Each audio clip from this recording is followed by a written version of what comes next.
اور امت کے ایک طبقے کو جیسے دعوت الل ایمان پر لگے رہنا چاہیے، اسی طرح امت کی ایک بہت بڑی جماعت کو دعوت الی اعمال الایمان پر بھی لگے رہنا چاہیے۔ اسی کو فرمایا ذکر فإن الذکریٰ تنفع المؤمنین، یہ ایمان والوں کے لیے کہا کہ نصیحت کرتے رہیے، تاکید کرتے رہیے، یاد دہانی کرتے رہیے، بات سمجھاتے رہیے۔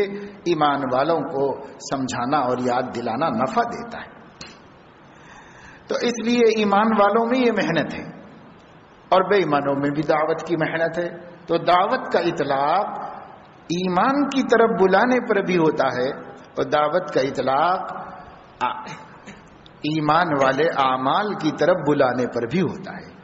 دونوں پر دعوت کا اطلاق ہوتا ہے اور دونوں کام مطلوب ہیں اور دونوں کا حکم قرآن حدیث کے اندر موجود ہے۔ اور پیغمبر صلی اللہ علیہ وسلم دعوت الل ایمان کا جیسے کام کرتے تھے، صحابہ کرام کو مومن کامل بنانے، مسلم کامل بنانے پر بھی محنت فرماتے تھے، وہ کام بھی کرتے تھے۔ اس لیے دونوں کام نبی کی سنت اور دونوں کام دعوت میں داخل ہیں۔